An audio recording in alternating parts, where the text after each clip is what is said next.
Welcome to Namitha news. పిలిచిన చోటకు రాకుంటే పరీక్షలలో మార్కులు కట్ చేస్తారని బెదిరింపు. కళాశాల విద్యార్థినులకు తప్పని లైంగిక వేధింపులు. కీచక ఉపాధ్యాయుడు మాకొద్దని ప్రిన్సిపల్కు తల్లిదండ్రులతో కలిసి విద్యార్థులు ఫిర్యాదు. విద్యార్థులకు సమాజంలో మానవీయ శాస్త్రాలు విద్యా ఒద్దులు నేర్పాల్సిన గురువులే సాక్షాత్తు సరస్వతి నిలయమైన తరగతి గదిలో అధ్యాపకులు పాఠాలకు బదులు అసభ్యకర మాటలతో లైంగికంగా వేధిస్తూ కీచక అధ్యాపకుడు.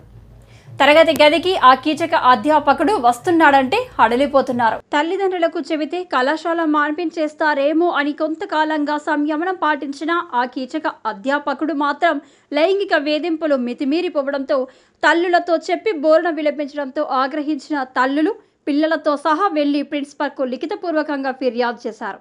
ఈ విచారకరమైన ఘటన వాల్మీకిపురం ఎన్టీఆర్ ప్రభుత్వ డిగ్రీ కళాశాలలో సుమారు 600 మంది విద్యార్థులు గ్రాడ్యుయేషన్ అభ్యసిస్తున్న కళాశాలలో కామర్స్ అధ్యాపకుడు జిఎన్ సుదర్శన్ బీకామ్ బీఎస్సీ మొదటి ద్వితీయ సంవత్సరం తరగతి విద్యార్థుల పట్ల అసభ్యంగా ప్రవర్తిస్తూ చెప్పినట్లు వినకున్నా, చెప్పిన చోటికి రాకున్నా పరీక్షలలో ఫెయిల్ మార్కులు వేస్తారని బెదిరింపులు చేస్తూ లైంగికంగా వేధింపులకు గురి చేస్తున్నారని విద్యార్థులు తల్లులు ఆవేదన వ్యక్తం చేస్తూ ప్రిన్సిపల్ బాబుకు ఫిర్యాదు చేయడంతో విషయం వెలుగులోకి వచ్చింది.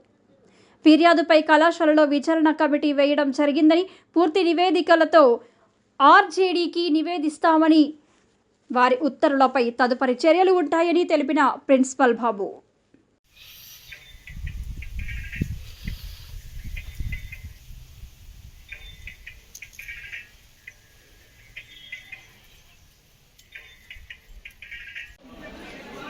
మీరు ఎవరండి?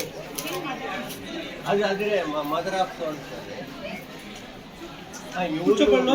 అమ్మాయి పేరు అనేటువంటిది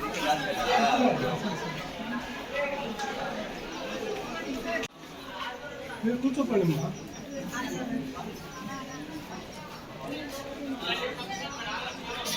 ఎన్టీఆర్ ప్రభుత్వ డిగ్రీ కళాశాలలో జిఎన్ సుదర్శన్ అనేటువంటి కామర్స్ లెక్చరర్ కొన్ని పిల్లలకు ఇబ్బంది కలిగిస్తున్నారని చెప్పి మా దృష్టికి వచ్చింది. దీనిపైన మేము ఒక ఎంక్వైరీ కమిటీ కాన్స్టిట్యూట్ చేస్తున్నాము. రిపోర్ట్ వచ్చిన తర్వాత తదుపరి చర్యలకి మేము పై అధికారులకు వినియోగిస్తాం. బీకామ్ ఫస్ట్ ఇయర్ పిల్లలు, B Sc chemistry first year and second year students. Parents నుంచి కూడా ఇప్పుడు ఇచ్చారు. మదర్ ఒక B Com first year student mother ఒక కంప్లైంట్ ఇచ్చారు.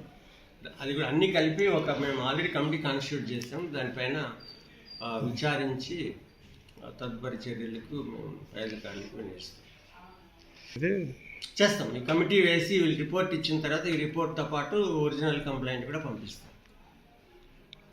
ఇది నేను వచ్చి మొన్ననే వచ్చాను, కొత్తగా వచ్చాను, నాకు పాత విషయాలు తెలియదు.